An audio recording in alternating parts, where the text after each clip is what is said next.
and welcome to Unleash Monday, where we talk about the brain, especially the gifted brain, and how does it affect our thinking and experience of the world differently. There are a lot of stereotypes and stigma around giftedness, and I'm here to challenge those. I'm here to raise awareness and to have a conversation around this topic of what does it mean to be a gifted adult.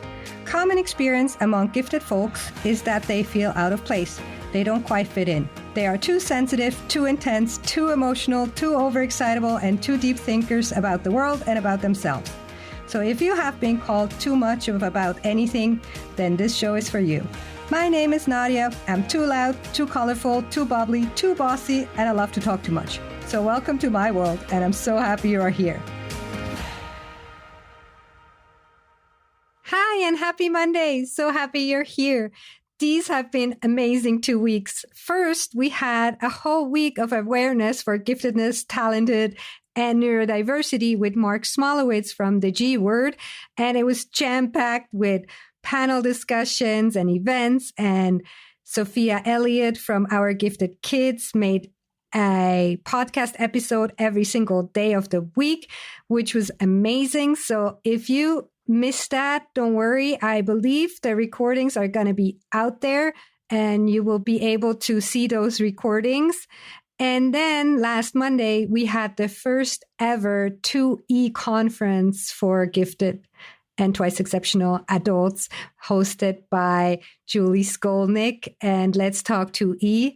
And it was jam-packed as well with amazing speakers. Okay, I'm one of them, but apart from me, there were really, really amazing speakers. And if you missed that going live on Monday, you can still sign up and get access to all the recordings.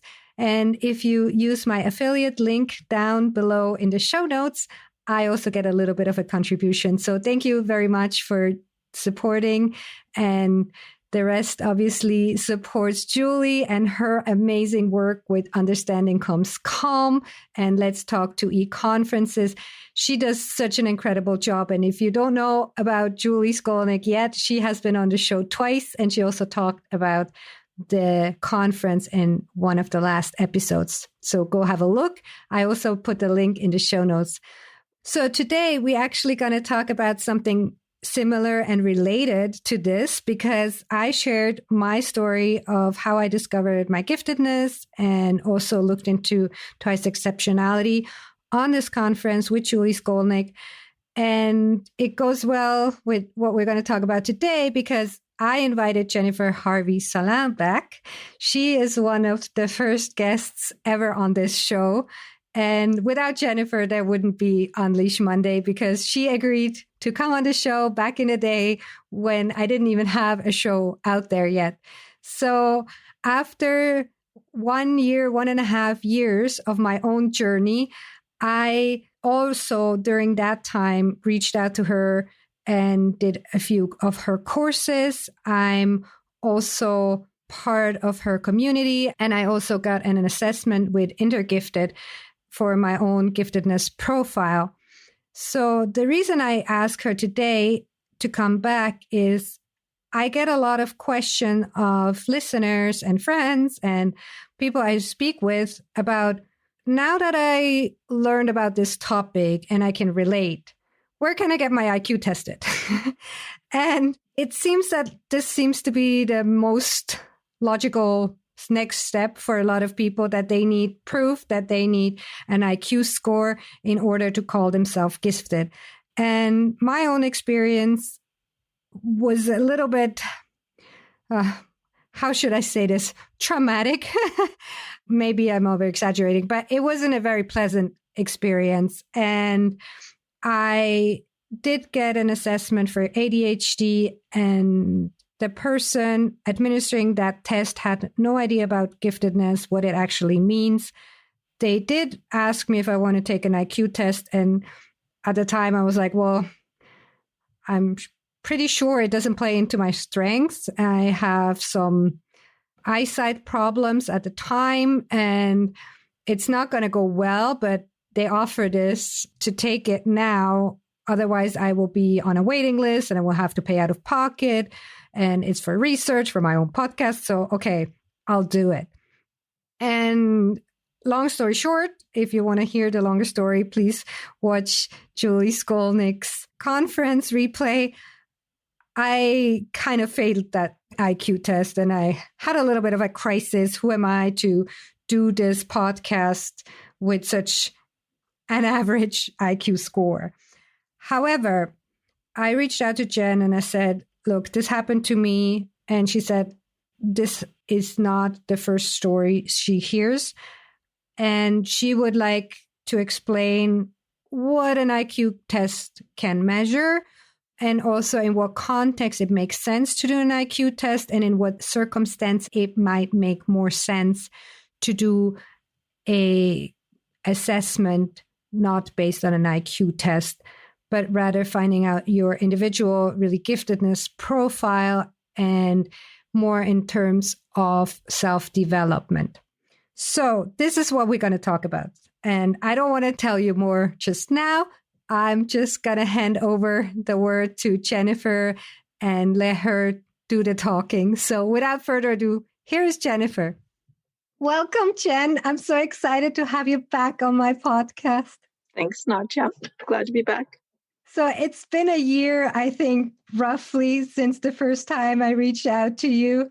And you even agreed to come on my show before I even had a podcast. And it was so generous of you. And I think that was really the start of getting me credibility in this space of giftedness. And after you were on the show, Paula Prover reached out, and then Mark Smolowitz reached out, and then I had Julie Skolnick on the show.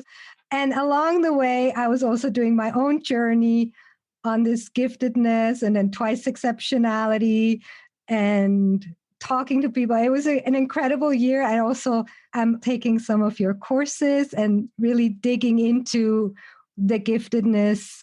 And today, we're going to talk a little bit about IQ tests and assessments because I think there's such a need, and I get a lot of questions from my listeners, from my friends, from myself. After some time in this space, I felt like there might be something more to this giftedness. Maybe I do have ADHD, maybe not. So I reached out to do an examination on ADHD. And that was, let's say, a special experience because I talked with you about this before. I was also then invited to do an IQ test. And I had a horrible experience. And afterwards, I reached out to you and I said, Jen, this happened to me. I'm a little bit overwhelmed with the whole situation. Imposter syndrome kicks in. Am I really gifted? Who am I to do this podcast? You do assessments. Would you be willing to assess me? And I got your amazing feedback was yes. So I had an assessment with you from Intergifted. And that's when the whole conversation started. So this is the baseline for this conversation today. And then we said, we need to have this on a podcast episode because these questions come up. People say, I do relate to the articles, to the books, the inner experience, but I wasn't good at math. Now I need to do an IQ test to know if I'm gifted. Yeah. It's an area of a lot of anxiety for a lot of adults. And it's one of the reasons that I do want to talk about it publicly because, like you, having this bad experience based on factors that were out of your control, there's this aspect of it where it's after the bad experience, then how do you process that and how do you make sense of it? But for a lot of people, it's even before whatever the experience is going to be of being IQ tested. There's a lot of anxiety around it. Do I want to do that? Do I need to do it? Am I allowed to call myself gifted if I don't have a psychologist or a test administrator who has been able to say, you have X number of IQ points or something like this? Given that so much has been done around this for children, for the purposes of education, mostly for getting either special education in terms of intellectual disability or on the opposite side of things, getting special education for giftedness and high ability. There's been so much around that. And then it's like with everything else in the adult giftedness domain, it's like we're trying to pattern ourselves on this world of gifted children stuff. And it doesn't really work because we don't really I don't need an IQ score to go legitimize for myself something as an adult. I mean, I don't need it as a passport to get into some next level education or something like that. And so, again, it's kind of this classic thing that all gifted adults run into at some point who are digging into what is it to be gifted and how can I understand and express my giftedness and, let's say, embrace it in a healthy way. It's kind of going back to this thing that's been designed mostly for children, this whole system that's been designed mostly for children. So there's a lot of anxiety around it. And like, I don't want to go sit in an exam room and be time tested for my capacity to remember the Fibonacci sequence or whatever. Like, I just don't want to do that with my time, Yet, should I? Because if I don't, then dare I continue to look into this literature? How do I justify to my psychologist or to my friends or to my employer or whoever else that I actually can claim that I'm gifted? So, I mean, dispelling a lot of the myths and kind of updating gifted adults' understanding of how they can navigate these questions and the anxiety that comes both before making such a decision to get tested and after such a decision to get tested. People tell me sometimes they schedule an IQ test, they go, they're tested as gifted, everything's fine, they process it, it's no big deal. But even then, you have a number, but then what? What do you do with it? I mean, aside from, like I said, having the past to be able to say to people, the psychologist told me that I'm gifted, then what? What do you do with it? So there's still, there's still a ton of questions that remain, even if everything goes well in terms of testing. So what you're saying is basically, as children, it's kind of legitimized to have IQ tests because you need those for your children to be able to access certain programs and get support for your gifted children. But once you're in adulthood, there's really very rarely a need for you to actually have an IQ score, right? Yeah, I mean, it's not really a pass for anything in particular. I find this especially true over here in Europe. It's like kind of this deference to the authorities. And if the experts don't say it, then I can't claim it. I mean, even more so than in the US culture, for example, just giving the two cultures as an example. And so there's this kind of feeling like I better go because it does give me something. It gives me permission to actually believe this thing. But that's more culturally loaded. It's not really a necessity unless it's just felt internally. Like I have to do it for myself so that I can justify, Yeah, and I think that's also what I heard from people in my surroundings was I never really fit in a box. I was always the odd one out. And suddenly I read the books, I read the blogs, I relate. And then I'm so scared to get an IQ test because I feel like this is going to be taken away from me. And it's the first time they do fit in a box. And so they're really scared. And then also imagine you go to an IQ test and there's so much pressure. And I can speak for myself. Like I even have a podcast built on this. I'm like, if I don't prove to everybody today at this, 8:00 on a Tuesday morning that I am gifted, I can, stop making my podcast tomorrow. So there's a lot of pressure. Yeah, exactly. I mean, and an IQ test is often it's measuring aspects of intelligence that can be applied to many things. So like perceptual ability, verbal abilities. I mean, you can apply verbal or perceptual abilities, for example, or working memory or the different things that it measures. That can apply across the board, across different kinds of intelligence. But it's still limited. When you think about emotional intelligence, for example, it's very limited. I mean, an IQ test can't tell you if you're applying your verbal reasoning or your perceptual reasoning or your working memory to emotional things or math, it can tell you if you're doing it to math, for example, or these kinds of abstract logic stuff. But the things outside of that realm, it can't really tell you. So it's like you put pressure on yourself, people put pressure on themselves to definitely be at that level, at a certain level in these specific domains. And then it could delegitimize any other way you're intelligent that the test can't measure for. And so, yeah, it's like, it's so much pressure. Like I better be good at those obscure things that maybe I'm not interested in. Maybe you're interested. I mean, some people, like I said, some people love the IQ test. They move through it. They're super happy with it. And then other people find that it's not really measuring the way that they express their intelligence. And so it's like, you can be gifted and not express it exactly that way and be putting yourself under a ton of pressure to express it that way so you can legitimize these other parts of yourself that the test will never measure. So then if you say the IQ test measures, some parts of intelligence, but not the whole, we're still debating like, what is intelligence? Well, that's the problem. I mean, even preparing for today, that's what I was telling you before we started. I was like, okay, so let's just look at what the IQ test measures. And then I was like, oh no, here we go into the whole question of what is intelligence. And there is no absolute consensus on the answer to that question. And, there's this idea that intelligence spans a wide range of complex phenomena, and any kind of definition of intelligence is trying to put a set of that together so that you can kind of work with this concept and then, name it and do research with it and communicate about it. But all of those things are necessarily flawed. And also intelligence is fluid. Like one day I might be expressing my intelligence way better than the next day. Kind of depends. Like, did I sleep well? Do I have social support? What's going on in my life that will also affect very much how I'm expressing my intelligence. So, it's not to say like one day I probably have an IQ score of, 100. And then the next day I'd have a 150. Not necessarily that extreme, but it varies. Let's move on a little bit into the field of your expertise, because at Intergifted, you do assessments. So it's not an IQ test. There's no tests involved. No, there's no testing. But you basically can help people understand their own giftedness, their area of giftedness, and you came up with your own model. So where would you like to start and explain what is that you do and what is it based on?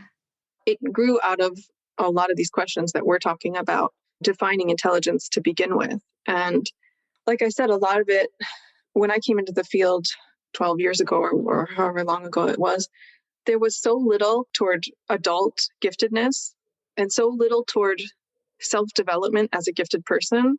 It was almost all toward education for gifted kids. And I was thinking, I want to understand myself. I want to understand my brain. I want to see what I'm supposed to be doing with my life and my quote giftedness, the gifts that I have. And I can't figure it out through the lenses that are provided for me through a lot of the gifted education for children lenses. Like it just doesn't cross over very well, especially because a lot of times that domain is focusing on information for teachers who may not be gifted themselves and how they're supposed to support their gifted kids, their gifted students. So I was like, I need some other way of figuring this out. So sort of a bridge for me was Howard Gardner's theory of multiple intelligences. I just felt like, I can work with that mentally somehow differently than an IQ score, for example, or just the idea of like working memory or processing speed or these kinds of more technical things that are measured by an IQ test. And also then Dabrowski's theory of positive disintegration played in there in terms of the idea of the application of understanding some version of intelligence or heightened sensitivity or something in the personal development of a gifted adult. So what am I doing with all of this extra? Now, he talked about it in terms of overexcitabilities, and that's not necessarily the same thing as giftedness, but there's a commonality in terms of an extra something that really spoke to me. And there is often overlap with overexcitabilities and giftedness. Not always, but often there is. These two things kind of were a bridge for me, and that combined with a lot of my personal studies in neuroscience and consciousness studies and personality development, and then, of course, my work as a coach and psychologist over the years. So kind of putting all of these things together, I started to get a different model in my head that would be useful for gifted adults in their self-development. So you could have an IQ score, but that would just be the start of a journey. That wouldn't be the end of the journey at all. That would just be like first step into legitimizing and then figuring out what are your areas of intelligence? Do you have overexcitabilities? How do they play in? Do you have other neurodivergences? How do they play in? Have you had support or have you not had support for developing your specific areas of intelligence and your giftedness however it expresses itself? And that started to build into this model that I've created and which we talked about the last time that I was a guest on your podcast. So we talked about the areas of intelligence and sort of gave an overview. So anybody who's listening who might be interested would be invited to go back there and have a listen. I'll mention it briefly now as well, just so that you don't have to go back to listen to understand what I'm talking about next. But after a long time of doing theoretical work behind the scenes and also validating it through my work with actual clients, then I decided on these 6 areas of intelligence to work with. So the one that would be measured the best by an IQ test would be the intellectual domain. So the intellectual domain is like abstract reasoning, mathematics, complex logic, that kind of thing. Then the other 5 are less easily measured by any kind of qualitative test. So that is the creative intelligence, emotional intelligence, physical intelligence, existential intelligence, and sensual intelligence. This led me sort of out of the realm of just human intelligence and really seeing how intelligence exists on a wide spectrum.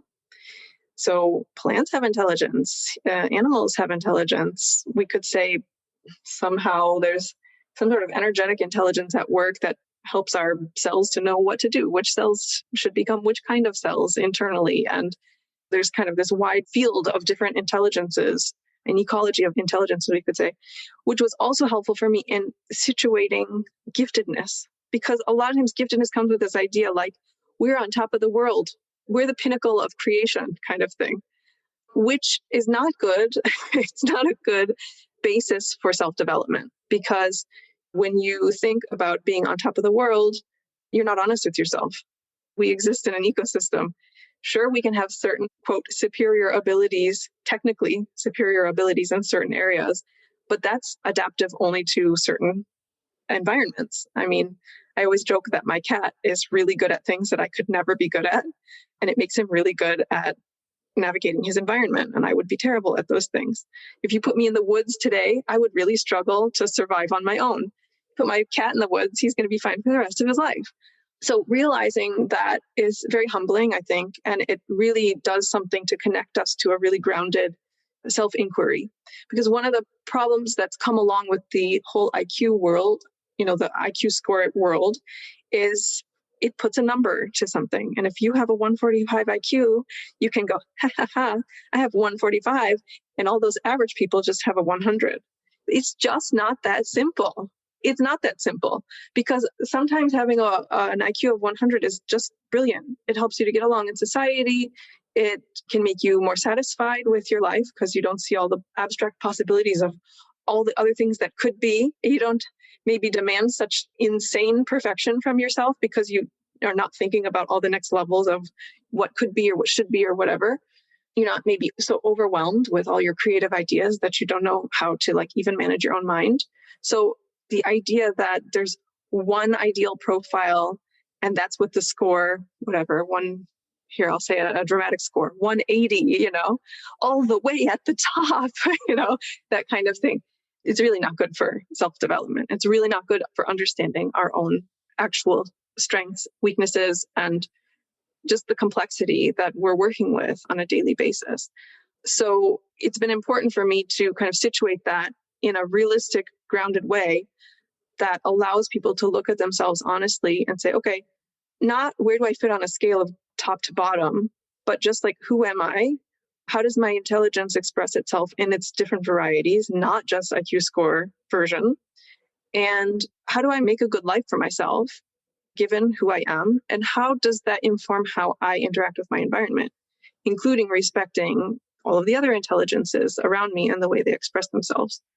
So that's not just to say that it's a total Zen approach and you just accept everybody and the world. Because that could be its own utopia as well, right? We're all intelligent in different ways and we're all just going to get along. That's something I talk a lot about in my work. It's no, you can have very gifted psychopaths, for example, at some extreme of scary human behavior. So it's not to say that you just get super happy and everything's going to be okay.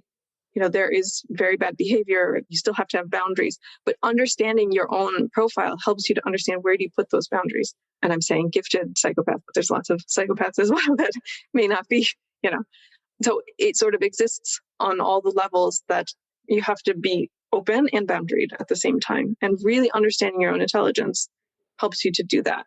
And as you can see, as I'm talking about it, this is far away from, am I gifted or not? Black, white, yes, no. I mean, there is a basic yes, no, at least if you're working with, I mean, when I work with giftedness as the shorthand for intellectual giftedness, I do for myself, in the model that I work with, I do require a basic level of intellectual giftedness to be considered gifted in the way that I work with it. But I mean, in terms of my community with Intergifted and the services that we offer, the courses we offer, that we require a basic, level of intellectual giftedness. But I mean, you could very well be emotionally gifted and not have that level of complex intellectual reasoning that accompanies it. And that's a great profile. It may not fit in my world, in the world that I've created for adult giftedness, but it is its own form of giftedness. And that's a legitimate thing to live with and carry forward in one's life. Yeah, there's a few things that pop into my head. Is like the first thing was, okay, I found out about my own giftedness, suspected giftedness at the time. And then I shared with my parents because, I'm in my 30s and I was like, I think I'm gifted. And the first reaction from my mom was like, so what does it change for you? Like, why do you need to know? Do you feel better than others? And that what you just answered. No, it's not better or worse. It's simply learning to understand yourself. And from a self-development point of view, I think it's very important.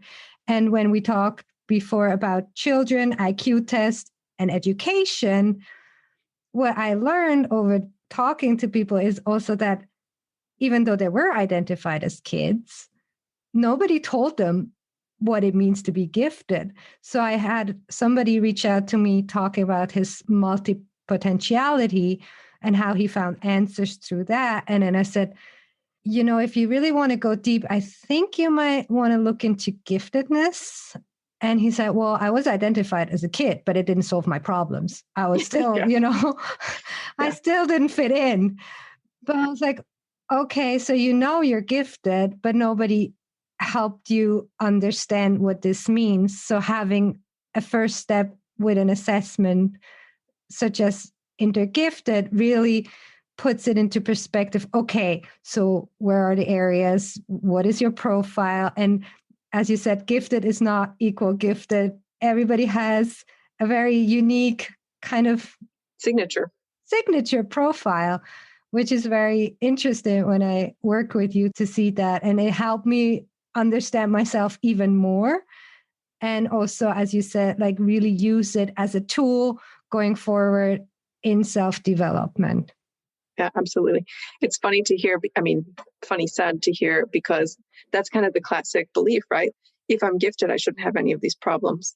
Everything should be figured out. So, hearing his response to say, yeah, well, I found out I'm gifted, but that didn't solve any of my problems. I mean, that shows the biases that we come into adulthood with. I mean, I was also identified as a kid, and nobody told me what giftedness was. It was only in my late 20s rediscovering and going, oh, that explains a million things. I wish somebody had explained this to me before. It would have helped me to not make so many wrong turns in my life, Yeah. If people come to you, like maybe me as an example, saying, okay, I might be gifted. You look into the multiple areas of intelligence, but also twice-exceptionalities and the overexcitabilities. Do you want to share a little bit how that can play in? And I think at one point you said giftedness can look boring, for example, because a lot of people talk about these intensities. Yeah, this is a mistake I made at the beginning of my work as well. Usually overexcitabilities, as Dabrowski talked about them, and we can put the link in the show notes about that. A lot of times it's presented as overexcitabilities are a sign of giftedness. And so overexcitabilities, this is this heightened intensity in different areas, some of which overlap with the areas of intelligence that I work with. I mean, in terms of the names of them, are the kind of general, what would you call it? The general attractor field of that area. But it's different in the sense that giftedness is really about complexity, and overexcitabilities are really about intensity. It may be repetitive intensity. It may be a kind of unstoppable energy feeling or something like that, or heightened awareness, but not necessarily complexity. And so at the beginning of my work, I said giftedness was complexity and intensity. And then when I realized later on that the intensity is better described by the overexcitabilities, I separated them out. So, I mean, any gifted person compared to a non-gifted person is going to feel intense in some way or another. So if you have somebody with an IQ, using the IQ just as an easy way to make a differentiation. You have somebody with an IQ of 150 and you have somebody with an IQ of 100. The person with an IQ of 150, even if they are not intense, even if they're complex, but they don't have that high level of overexcitability, they may look still very intense to a person with a more average IQ because they have so many thoughts, because they're thinking in all of these directions, it's fractalizing out, they're having ideas, they're having questions, and so on. And the person with an average IQ may be like, you're totally overwhelming me and you're so intense. But maybe you take that person without overexcitabilities who has a 150 IQ, and then you put them next to a person with a 150 IQ that has overexcitabilities, and you're going to notice the difference in intensity between the two of them. So the irony is that you can have a person with overexcitabilities and let's say the 150 IQ, and when they meet up with the other person with the 150 IQ with no overexcitabilities, they're going to experience a feeling of sameness and a drastic feeling of difference when it comes to the intensity aspect. So sameness in the complexity, but difference in the intensity. And what I've heard sometimes from gifted people with overexcitabilities is that they doubt the giftedness level of the other person without overexcitabilities because they confound their own intensity, their own overexcitabilities and giftedness. So to a degree, I mean, who cares? But when you're at the level of doing assessments, you're spotting all of these differences. And it is helpful to understand, especially for people who are in any sort of close relationship with people with overexcitabilities. That's where it gets important to understand, because those of us with overexcitabilities can be so terribly overwhelming just to those without them. And also we can put pressure on people without them to get them, because life, I'm quoting, nobody can see my air quotes, but I'm air quoting, life is better like that. How can you be enjoying life if you're not so intense? That can be sort of a feeling from people with overexcitability. So yeah, it's important. And then from the other person, it's also important for them to realize this is not this person trying to overwhelm me. This is just this person's intensity. And if you're in a close relationship, it can be helpful because then that person can maybe help you to channel some of those intensities in better ways rather than just taking out the intensity on the other person. I'm laughing because that was exactly my experience in my relationship. Before I even knew about the giftedness, before I knew anything, I moved in with my partner in 2019. And yeah, there were some, how should you explain, some sort of tensions. And I could see that it was, me creating them. And learning about the giftedness gave me some answers. But then I was like, well, but does it explain everything? It didn't. And then I was looking into twice-exceptionality. ADHD in adult women also looks different than in boys. Yeah. So then I went and thought I might have ADHD, and that might also give some explanation. That was then my reason for going for an assessment, asking, the examiner or the psychologist, I'm gifted and I might have ADHD. Can you tell me which is which and where it overlaps? And the person had no idea about giftedness in general. Right. The irony of the person doing the IQ test who has no idea about giftedness, right? Exactly. So that was one thing. And then also not being able to, that was my question, like where does it overlap? Where is sometimes, giftedness is mistaken for ADHD and ADHD can be mistaken for giftedness. But then talking to you, you were saying, well, have you looked at overexcitabilities? And I'm like, oh, okay. Yeah, that also answers a lot of questions for me. And then it helps me in my relationship because I'm more aware of myself. I can maybe channel it, or I find peers that have similar overexcitabilities. It doesn't always need to be my partner who I talk to about the sheer size of the universe. Right. So yeah, I think that goes back into self-development, but it helps really on I'm also quoting like basic relationship interactions and skills. Exactly. And I mean, when I came up with this model and this way of doing assessments, qualitative assessments, it was really important for me, like I said, about self-development, but even self-development can be a bit abstract and future-oriented. It was also important for me to help people to understand right now, how can you improve just your daily experience? I mean, just the simple idea of like time management or energy management, relationships. How do I relate better? How do I express my needs? How do I understand my own needs and express my needs? How do I get needs met from a person that's important to me who is never going to be able to meet those particular needs? And also, to a degree, how do I know to whom to speak about which parts of myself? Because with OEs, it can be tempting to overexcitabilities. It can be tempting to go speak to this person because that you love them and you just want to tell them everything that's in your head or whatever, all the emotions that you feel or all the sensual things you're experiencing or whatever. And they might just not be the right person for that. And without knowing this, you don't know how to calibrate who you're sharing what of yourself with. So it's this very practical, grounded daily self-awareness that can allow you to make certain choices that are best for you, are best for your partner, are best for your relationship with parents, if they're still alive, your relationship with your colleagues, your relationship with your children, if you have them. This very practical, and also your relationship with your own self and your own body, your own energy. When you start to realize what's up with your particular profile, you can stop being overly demanding toward yourself, slow down the perfectionism, get back in your body if you've been stuck in your mind. Sometimes I hear the joke from gifted people, I exist from the neck up kind of thing. I mean, that's not all gifted people, but especially people who are really high on the intellectual side and lower on the awarenesses of like the sensual, or people who have been through significant trauma. And also, as that relates to the aspect of twice exceptionality that you're asking about, it's like figuring out which areas of high ability you have and then which areas of contextual disability you have. There's different ways of looking at certain learning disabilities, ADHD, and neurological things that are considered on a neurological disorder spectrum, like autism. Some people say it's not a condition, it's not a medical or like neurological condition, it's just an identity.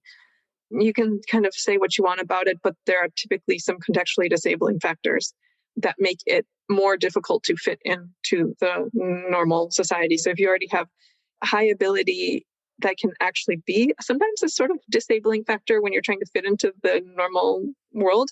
It can also give you great opportunities. It kind of depends on what your context is. But whatever that configuration is, plus the whatever contextual disabilities you might have, learning disabilities, ADHD, whatever, and figuring out how do you build your daily life? How do you manage your daily energy? How do you manage your self-image? How do you manage your relationships based on that, based on what that really is for you? So for those of us who are twice exceptional or multi-exceptional, as they call it, being gifted and then having some contextual disability, it takes a lot of management. It's not like you just set your autism aside in the morning and then do giftedness all day and come back to your autism in the evening, after you've accomplished major things for the world or something like that. It doesn't work that way. It's a constant daily management of energy, expectations, social life, the whole thing. So without understanding those different parts of oneself, like if you have, let's say you're autistic, gifted, and you have overexcitabilities, wow, that's quite a configuration. And you have some daily management to do. And you can't just wake up again and think like, I'm just going to be my best self today. Forget all that other stuff and then just deal with the rest later. It really is, you just have to be managing that all.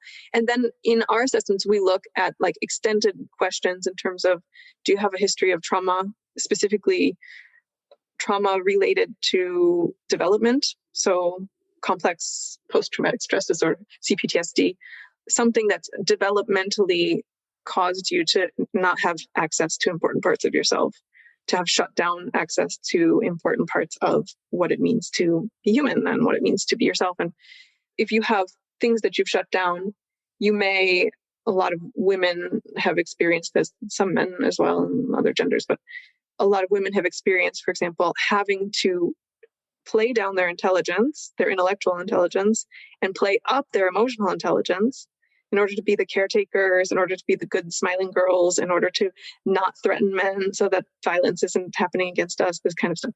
So a lot of women in my generation have brought that along with their giftedness.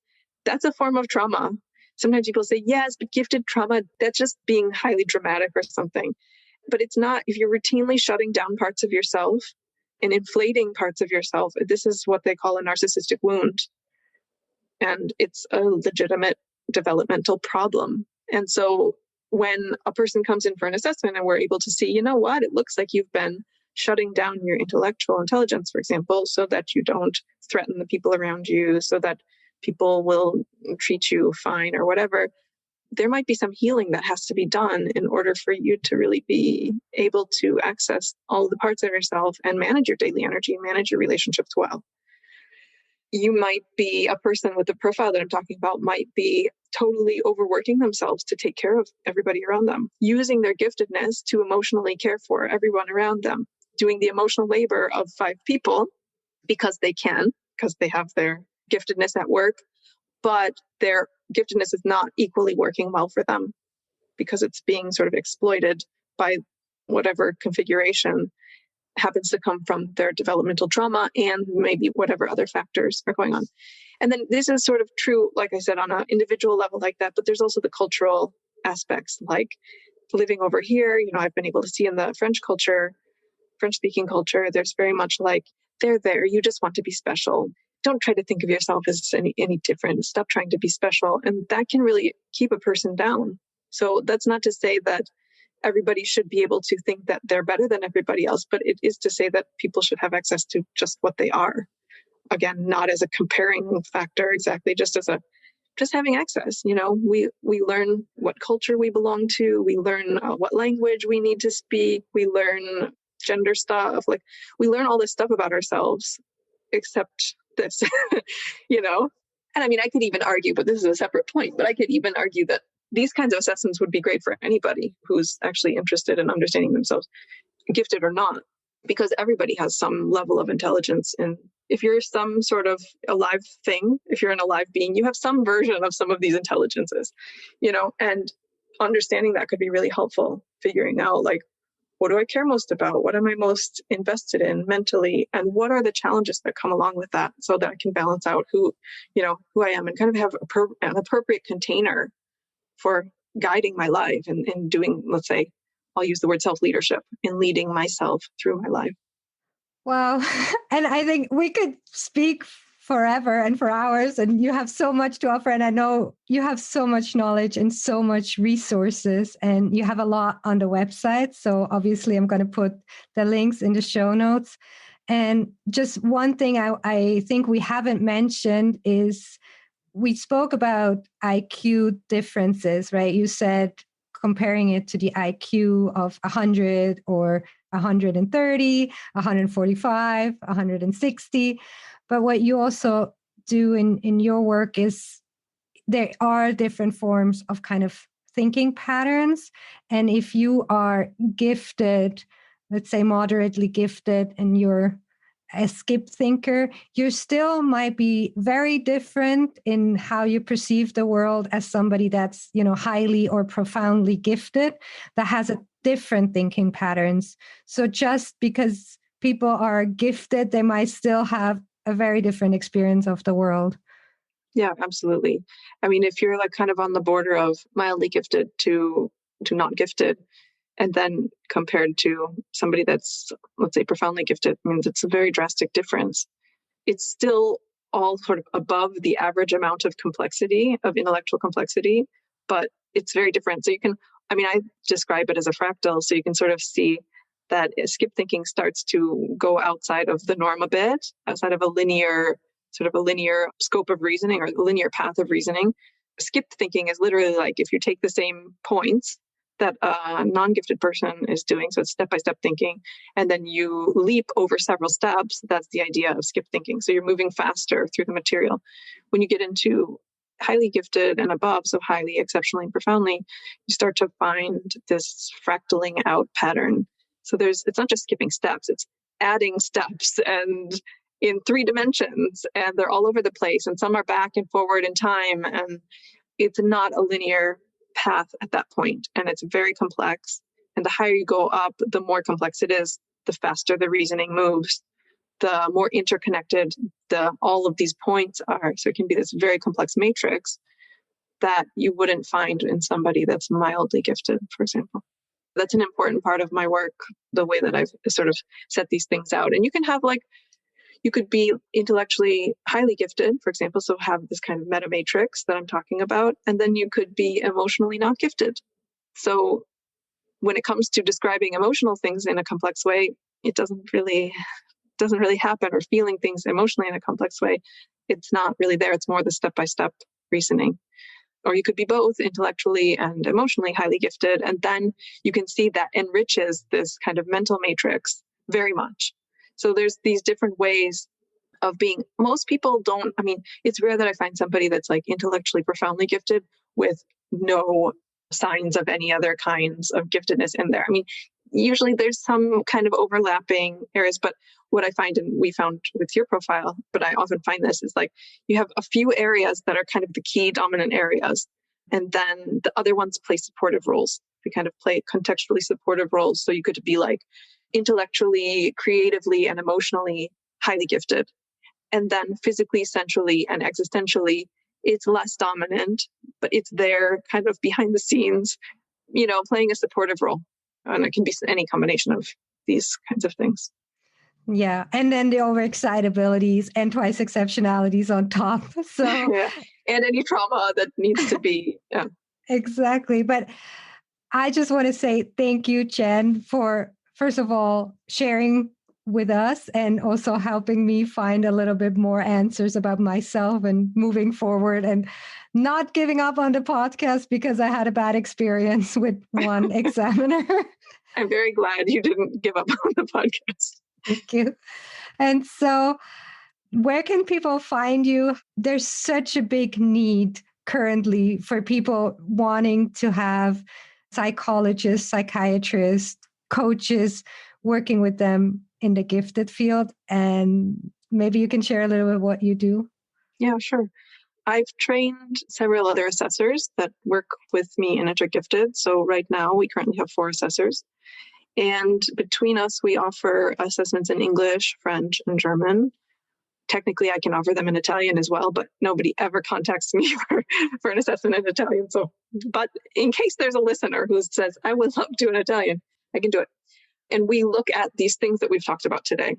Areas of intelligence, overexcitabilities, if they're present, twice-exceptionalities, if they're present, trauma, and other cultural factors that we'd have to be looking at in terms of how you've had access to your intelligence and expressing it, and what maybe needs to change. So somebody who's interested in doing that can come to our website. We'll put a link. It's at intergifted.com. And then it's easy to find on the menu, the assessments tab. Something important for people to keep in mind is that the assessments should be done when you're in a place where you can really learn. You're not in a highly fearful or angry or emotionally unstable place. It's really important. This is kind of complex information that needs to have a safe place to land. And it's also about, because we're really working with, what are you going to do with this next in your life? Like, where does this knowledge lead you in terms of your personal development? A person has to be ready to invest in personal development. And personal development usually comes after important healing, if healing needs to be done. So if a person's just like happy in their life and they're good, okay, go ahead and schedule directly. But a lot of times people come, and we have it explained on the website that it'll help anybody that's interested understand if they fit the criteria or not. But for people who don't and who need to do some healing first, we recommend, doing some therapy in order to get to the place where they can feel safe, they can feel ready to engage. They're not coming in with highly defensive attitude or something about learning about themselves, that kind of thing. 2 of us are here in Switzerland. 1 is in Germany, and the other is in the US. 3 of us are expats. So we kind of have a multiple cultural look at things. I think sometimes people worry when they see that it's all in English. It's because they think, okay, it's all from the American point of view, probably. And it's not. I mean, I grew up in America, so there is that background for me, but I've lived over here for a long time, and yeah, it's sort of this mix of looking at things. It's not just going to be through an achievement model, which a lot of people associate with the American system and the American mentality. Like, I'm special and I'm going to just achieve and everything. It's not at all about that. Like, if you achieve things, that's wonderful as well. But this really isn't about external achievements. This is about you understanding how to lead your own life. So I think that's an important element just to say. Do you want to share that you train coaches and therapists? No, I'd be happy to. In the last 5 years or so, I've taken to training other therapists and coaches in my model of giftedness and also in gifted psychology. So that's a huge part of my work. Aside from directing into gifted, I'm no longer able to work with individual clients. Like, I've had to kind of retire from the coaching work because of the demands of what Intergifted has grown into, but I still do a lot of professional training for coaches and therapists. So if you're a coach or therapist listening and you're thinking, oh, I'd like to understand more how to help my clients with understanding these things about themselves, I have an introduction to profiling training available, as well as longer courses, which are dedicated to gifted psychology, understanding the unique needs of gifted people. So that's not profiling specific, but it's kind of addresses the other questions. Like, once the person has their profile, what do they do with it? What unique problems do they face? What unique opportunities do they have? And how can you help them as a service provider? And I'm going to put the links in the show notes. So is there anything else at the end that you would like to share, something you want people to know or something you wish you knew earlier? Yeah, I think related to what you were saying about your own process, I think it's important for people to assess where they are on this kind of discovery process and to reduce the pressure. Like I said, when somebody's coming in for an assessment, it's important that they're not under a lot of pressure, because if they are, then they put us under a lot of pressure. They put themselves under a lot of pressure to have a specific outcome, to perform well, and it all kind of gets into this achievement, perfectionism thing, better, worse, good, bad stuff. And then it really becomes difficult to discover the information you're actually looking for when you're in that mentality.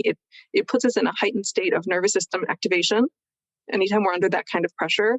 And so, it's not to say we just sit back and don't take any steps. Yes, take steps, and there's a certain amount of pressure that's necessary for activity to make activity happen, but it's more like having energy and passion for the self-discovery process rather than pressure to be something or to show that you are this or that or whatever. So wherever you're at on the journey, I think it's important to kind of assess how much pressure you're putting on yourself and find it in the good range where you're really working with your passion. And kind of, I'm thinking of the concept of flow. You're in your area of passion, which might be self-discovery, but you're not pushing yourself to learn and understand and know more than it's possible for you to know. So you're still working within your current capabilities, and that makes for a much better experience, whether you do an IQ test or not, whether you do an assessment or not. It's figuring out what your motivations are and keeping that pressure in the right range. Thank you so much. It's such a pleasure to talk to you. And yeah, I'm taking your courses and I really enjoy learning from you. And I just want to use this opportunity to say thank you. Oh, well, thank you to you too, because this has been a year plus of you doing these podcasts, and it's great. The information you're bringing and the energy you're bringing to the adult gifted world is really important, and changing the way that the conversations are being had and away from the stress and the achievement model and the perfectionism. And, I think what I'm saying about keeping it in the healthy range, you're helping because you're bringing these kinds of conversations to the table. So I'm happy to do what I can to support your work as well. Oh, thank you. Thanks to all the listeners as well. It's been a pleasure to be with you again. I hope this conversation gave you a few answers of the questions you might have about IQ tests. What is intelligence? How can I claim myself to be gifted without an IQ score? How do I do next steps once I do find out I might be gifted? How can I claim it without having, a stamp on your forehead or approval by an administrator of such a test? So I hope it gave you a little bit of clarity and a little bit of also permission to just be different and just do you and explore on your own terms, look into your own personal development. And you're doing this for yourself. You don't need to prove anything to anybody.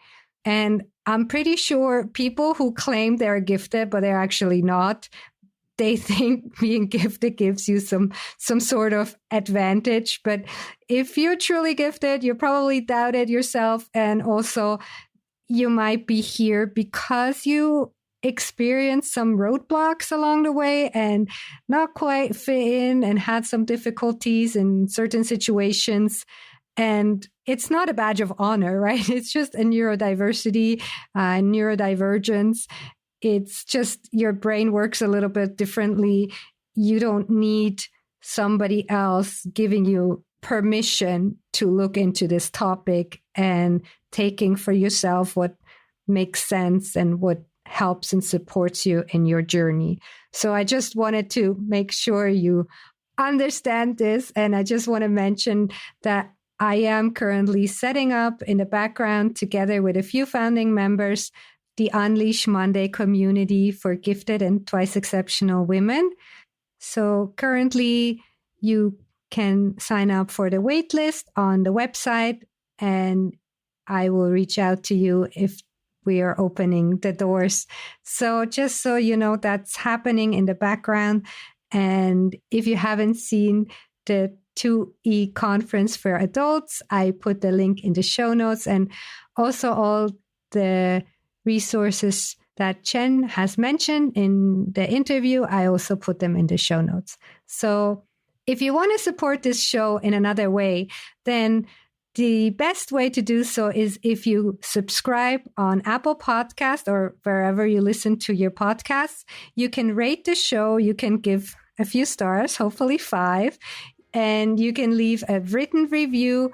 And that really gives the algorithm a little bit of a boost, and it might show this podcast to other people who need to see and hear it. So please, you will really do me a big favor by sharing, liking, subscribing, and tell a friend who you think might need to hear this. So with that, I'm wishing you a wonderful week. Bye.